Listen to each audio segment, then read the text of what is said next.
میں نے جب یہ کہا کہ بدعتی کے پیچھے نماز نہیں ہوتی، میں نے ایک حدیث کوٹ کی، میں نے یہ تو نہیں کہا یہ بدعتی ہیں.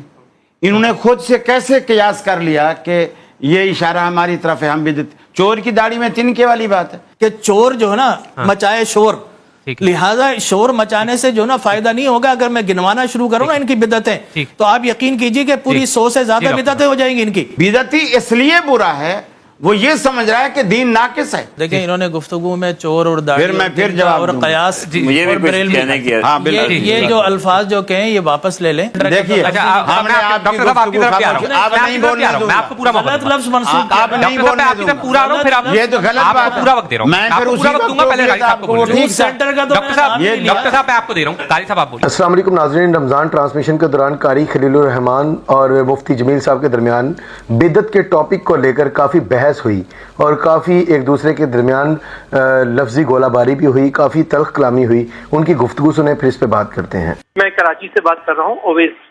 جی اویس صاحب فرمائیے. سر مجھے معلوم یہ کرنا ہے قاری خلیل الرحمان صاحب سے اور دیوبند کے جو دوسرے مفتی بیٹھے ہیں جو بھی ہیں عالم، مفتی ابوبکر محی الدین جو صاحب، شخص شرک اور بدعت کرتا ہے کیا اس کے پیچھے نماز ہو جائے گی؟ کیا جو شرک اور بدعت کرتا ہے نماز ہو جائے گی؟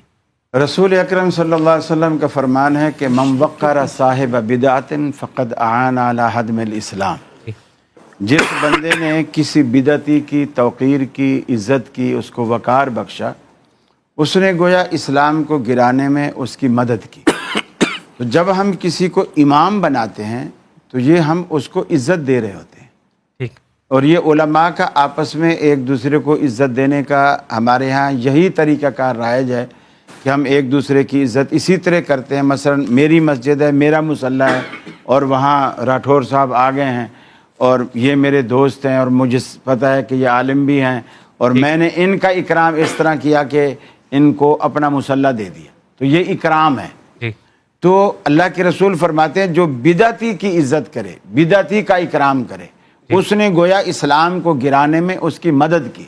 تو امام بنانا اس کا اکرام کرنا ہے. تو ایسے لوگوں کو اکرام نہیں دینا چاہیے جو خلاف سنت زندگی گزارنے والے ہوں اور نماز بھی خلاف سنت پڑھانے والے. جہاں تک وہ بدعت کی بات ہے تو بدعت حسنہ ہو یا بدعت سیئہ ہو، ہم اس کو واضح کہہ دیں کہ بدعت بدعت ہے اور بدعت کرنے والے کو امام جماعت نہیں بنانا چاہیے، بدعت کرنے والے کو ممبر پر نہیں بٹھانا چاہیے. بہت خوب. میں یہاں پر لائیو کال پھر آپ کو دکھا رہا ہوں. لائیو کال وہ بہت سوال دیر رہ سے گیا. لائیو کال. وہ سوال ایک چیز میری جی طرف ڈاکٹر منسوخ کی ہے اس جی ڈاکٹر آپ اتنا جذباتی اجازت سے. جذباتی نہ ہو. نہیں اتنی دیر میں دونوں کی باتیں ہو میرا بھی جاتی. سوال کا جواب دے دیجیے گا نا ایک ساتھی.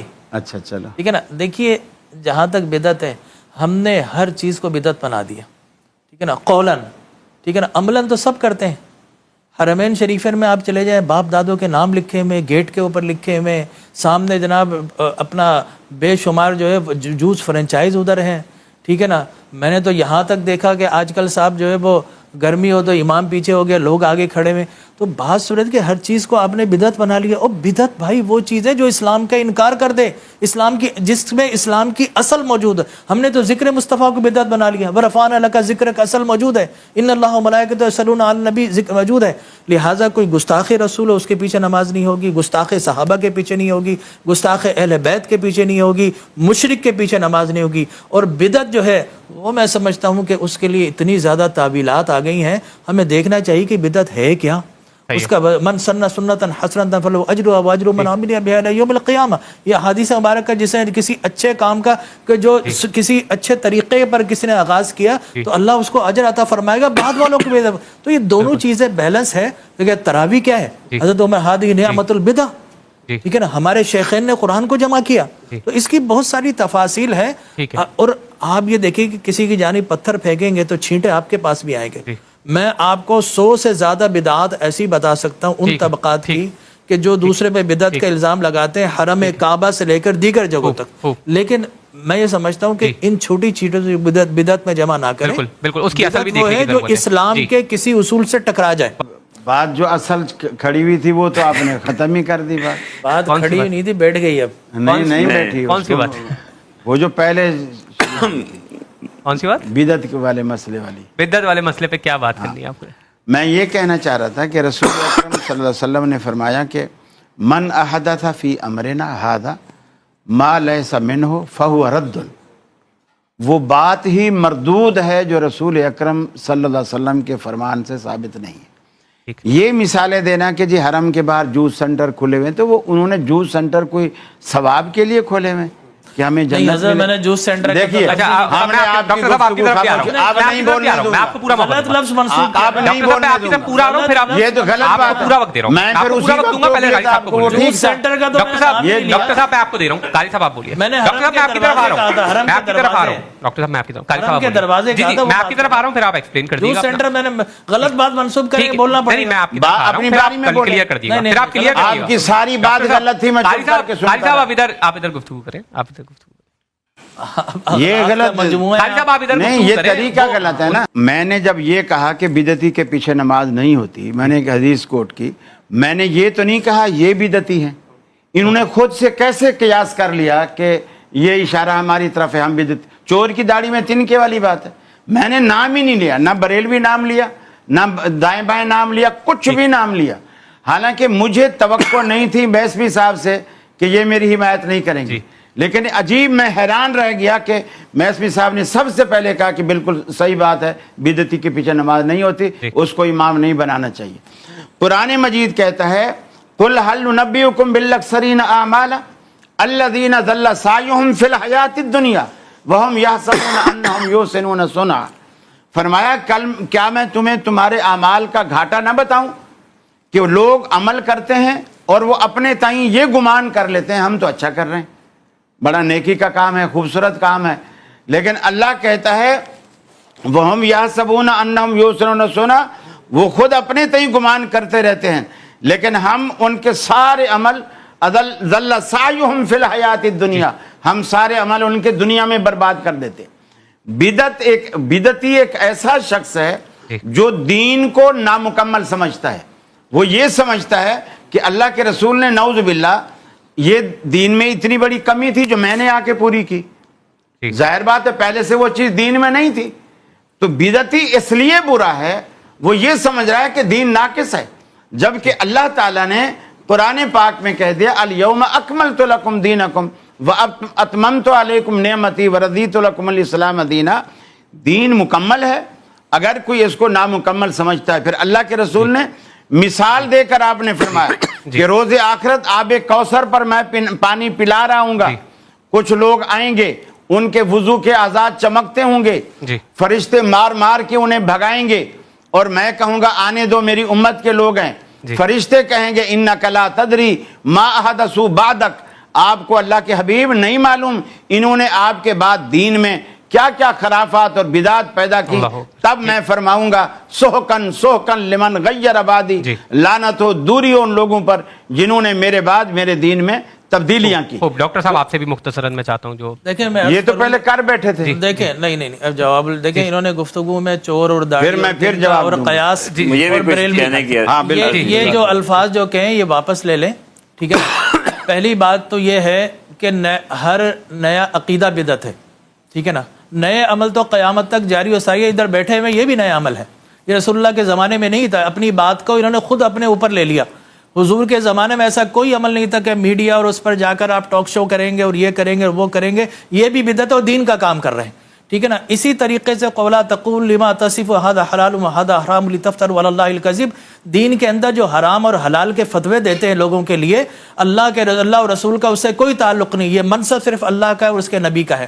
اب اگر آپ یہ کہتے ہیں کہ حضور نے یہ بھی فرمایا علیکم بسنتی وسنت الخلفاء الراشدین المہدیین، کہ میری سنت کو پکڑو، میرے خلفاء راشدین کی سنت پکڑو۔ حضور اکرم صلی اللہ علیہ وسلم کے زمانے میں ثابت کر دیں کہ قرآن کو ایک کتاب کی شکل دی گئی ہو، لیکن صحابہ کرام نے قرآن کو کتاب کی شکل دی۔ پھر اس کے بعد جناب پھر تراویح حضور کے زمانے میں تسلسل کے ساتھ ایک امام کے پیچھے نہیں ہوتی، 3 دن رسول اللہ نے پڑھی۔ یہ 3 دن پڑھتے ہیں نہیں، یہ تو سارے دن پڑھتے ہیں، اور 8 پڑھتے ہیں، 8 کہیں سے کسی حدیث سے ثابت نہیں ہے، یہ پڑھتے ہیں، بدعت ہے یہ، ٹھیک ہے نا۔ اسی طرح رسول اللہ سے انہوں نے کر لیا نا، آپ سنتے جائیں مجھے۔ اسی طریقے سے انہوں نے حرم کے دروازے، کیا رسول اللہ نے اپنے والد کے نام پہ باب عبداللہ لکھا؟ کیا رسول اللہ صلی اللہ اور حرم جو ہے وہ عبادت کی جگہ ہے؟ یا اس لیے لکھا ہے کہ حرم کو عزت مل جائے, یا اس لیے لکھا ہے کہ ان کو عزت مل جائے. اسی طریقے سے باب فہد, کیا حضور نے, حضرت عمر نے, حضرت علی نے, حضرت عثمان نے, حضرت ابو بکر نے رکھے نام؟ نہیں رکھے, یہ رکھتے ہیں. اسی طریقے سے امام پیچھے کھڑا ہے تراویح کے اندر, لوگ آگے کھڑے میں, کیا یہ بدعت نہیں ہے؟ رسول اللہ کے زمانے میں یہ سب کچھ ہوا تھا, ٹھیک ہے نا. تو بات یہ حضرت, اور ہر نیا عقیدہ بدعت ہے, ٹھیک ہے نا. لگائیں حضور اکرم صلی اللہ علیہ وسلم سے کس کا رفع مل رہا ہے. تو میرے کہنے کا مقصد یہ ہے کہ چور جو ہے نا مچائے شور, لہذا شور مچانے سے جو نا فائدہ نہیں ہوگا. اگر میں گنوانا شروع کروں نا ان کی بدعتیں, تو آپ یقین کیجئے کہ پوری 100 سے زیادہ بدعتیں ہو جائیں گی ان کی, ٹھیک ہے نا. انہوں نے تو ہر حدیث کو ضعیف کہنا, یہ ان کی بدعت, ان کا طریقہ بن گیا ہے. لہٰذا میں یہ سمجھتا ہوں قاری صاحب سے میری درخواست ہے کہ اب اپنا مسلک اپنے ساتھ رکھیں, دوسروں پر نہ تھوپیں. انہوں نے تو رسول اللہ کے ذکر کو بدعت بنا لیا, ناز شریف کو بدعت بنا لیا. مفتی صاحب آپ کنٹینیو. میں صرف اتنا عرض کروں گا, جو بحث یہاں ہو رہی ہے وہ بدعت سے باہر نکل گئی ہے. بدعت کی آسان سی صاف ستھری تعریف یہ ہے, من احدث فی دیننا, کہ جو دین کے معاملے میں نئی ایجاد ہو. ایک چیز سنت نہیں ہے, آپ اسے سنت قرار دیں تب بدعت بنے گی. ایک چیز عبادت نہیں ہے, آپ اسے عبادت کریں پھر وہ بدعت بنے گی. ایک تو یہ سب ہم اس بات پہ دوسری بات یہ ہے کہ اب ایک شخص آپ کے یہاں بدعتی ہے, اب آپ اسے عزت کرام نہ دیں. اس حد تک میں اتفاق کرتا ہوں کہ آپ اسے اپنی مسجد میں امام نہ بنائیں, عزت نہ دیں, نہ بنائیں, آپ اپنے آدمی کو امام بنائیں. لیکن اگر کہیں جماعت ہو رہی ہے اور ایک جو آپ اسے بدعتی سمجھتے ہیں وہ جماعت کروا رہا ہے, کیا آپ اس کے پیچھے نماز پڑھیں یا اپنی علیحدہ نماز کریں؟ ہمارے نزدیک نماز اس کے پیچھے مکروہ ضرور ہے, لیکن تنہا پڑھنے سے بہتر یہ ہے کہ وہیں جماعت کے ساتھ پڑھیں آپ, اس کے پیچھے نماز ہو جاتی ہے. کیونکہ جو کلمہ گو ہے, جب اس کی نماز صحیح ہے تو اس کے مقتدی کی نماز اس کے پیچھے ہو جائے گی. ہم یہاں سب اتحاد کے لیے بیٹھے ہیں. اگر ہم وہی پوائنٹ پہ آ جائیں کہ آپ کی نماز اس کے پیچھے نہیں, اس کی نماز اس کے پیچھے نہیں, اس کی حرم میں نہیں, اس کے فلانے کے پیچھے نہیں, تو ہم یہ کیا درس دے رہے ہیں؟ تو ناظرین, آپ نے گفتگو سنی. قاری خلیل الرحمان کا کافی احادیث کا حوالہ بھی دیا, اور بہت سے ائمہ کرام اور محدثین کا یہی ماننا رہا ہے, ان کے درمیان یہ اتفاق رہا ہے کہ چاہے بدعت حسنہ ہو یا بدعت سیئہ ہو, بدعت جیسی بھی ہو, چاہے کوئی انسان کوئی کام ایسا کام کر رہا ہے جو وہ عبادت سمجھتا ہے یا ثواب کی نیت سے کرتا ہے, وہ کام جو اسلام نے یا نبی پاک صلی اللہ علیہ وسلم نے نہیں بتایا, اور وہ کہتا ہے کہ یہ اچھا کام ہی میں کر رہا ہوں, تو پھر بھی وہ بدعت ہی کہلائے گی, اور بدعت گناہ ہے. چاہے وہ اس کو اچھا سمجھیں یا برا سمجھیں کہ یہ کام میں اچھا کر رہا ہوں, یہ غلط کر رہا ہوں, یہ کام جائز ہے, یہ مناسب کام ہے, یہ تو میں افضل سمجھ کے کر رہا ہوں.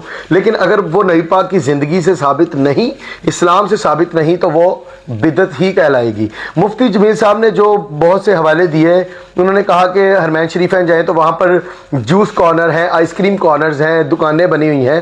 تو مفتی صاحب وہ کاروبار ہے, وہ تجارت ہے, لوگ وہاں پر وہ ثواب کی یا عبادت کی نیت سے بالکل نہیں کر رہے. اس کے بعد مفتی صاحب نے ایک اور بات کی کہ بھائی اس وقت ہم ٹاک شو کر رہے ہیں, سوشل میڈیا پر یا الیکٹرانک میڈیا پر بیٹھ کر پروگرامز کر رہے ہیں, تو نبی پاک کے زمانے میں تو ایسا نہیں تھا. تو مفتی صاحب سے یہ کہنا چاہوں گا, مفتی صاحب یہ ٹاک شو کرنا نہ اس کے ساتھ ثواب منسلک ہے, نہ ہی گناہ منسلک ہے, نہ ہی آپ کو ٹاک شو کرنے سے ثواب ہوتا ہے, نہ گناہ ہوتا ہے. یہ ایک ذریعہ ہے سوشل میڈیا یا الیکٹرانک میڈیا لوگوں کے ساتھ کمیونیکیٹ کرنے کا, یا لوگوں کو اپنی بات لوگوں تک پہنچانے کا. تو یہ اس کے ساتھ جزا یا سزا کا تو تصور ہی پیدا نہیں ہوتا, نہ ہی اس کے ساتھ اسلام کو آپ جوڑ سکتے ہیں کہ یہ ثواب ہے یا گناہ ہے. تو آپ اگر ٹاک شو پر بیٹھ کر اچھی بات کر رہے ہیں, اسلام کے مطابق بات کر رہے ہیں, تو یہ اچھی بات ہے. اگر آپ ٹاک شوز پر بیٹھ کر کچھ بیہودہ باتیں کر رہے ہیں تو یہ گناہ ہے. تو ٹاک شو کا ایک کمیونیکیشن کا ذریعہ ہے, ایک بات کرنے کا ذریعہ ہے. یہ کوئی اس کا اسلام سے تعلق نہیں ہے کہ یہ ٹاک شو نبی پاک کے زمانے میں نہیں تھے اور اب ہیں. اور بائی دا وے, نبی پاک کے زمانے میں صحابہ کرام اس طرح محفل بنا کر بیٹھتے تھے, نبی پاک سے درس لیا کرتے تھے, نبی پاک سے سیکھا کرتے تھے. تب الیکٹرانک میڈیا نہیں تھا, سوشل میڈیا نہیں تھا, تو اوبویسلی تب اسی طرح ہی کام چلتا تھا. اب چونکہ ایڈوانسمنٹ آ گئی ہے, ٹیکنالوجی ایڈوانس ہو گئی ہے, اب سوشل میڈیا ہے, الیکٹرانک میڈیا ہے, تو یہاں پر بیٹھ کر لوگ بات کرتے ہیں, اسلام کی بات بھی کرتے ہیں. اسلام کی بات کرتے ہیں تو اچھی اچھی بات کرتے ہیں، اس میں بدعت کہاں سے آ گئی؟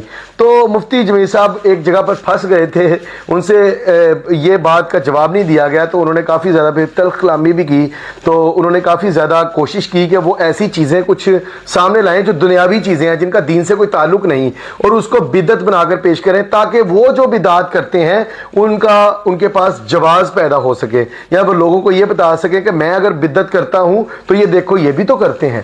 تو ظاہری بات ہے اس پر مفتی جمیل صاحب ناکام ہوئے یہ سمجھانے میں، یا ان کے پاس جواب نہیں تھا، الفاظ نہیں تھے، ان کے پاس کوئی ایویڈنس نہیں تھا، ان کے پاس کوئی احادیث ایسی نہیں تھی جس میں وہ بدعت حسنہ کو صحیح ثابت کر سکیں۔ بلکہ آپ نے یہ بھی دیکھا کہ اہل تشیعوں کے جو عالم ہیں انہوں نے بھی قاری خلیل الرحمان صاحب سے اتفاق کیا، اور انہوں نے کہا چاہے بدعت حسنہ ہے چاہے بدعت سیئہ ہے، جو بھی بدعت ہے جو نبی پاک کی زندگی سے ثابت نہیں ہے، وہ کام چاہے اچھا ہے یا برا ہے وہ غلط ہے، وہ گناہ ہے۔ تو انہوں نے بھی اس بات پر اتفاق کیا۔ آپ کس بارے میں کہہ رہے ہیں؟ اپنی رائے کا اظہار کریں۔ اگلی ویڈیو میں ملتے ہیں، تب تک کے لیے اللہ حافظ۔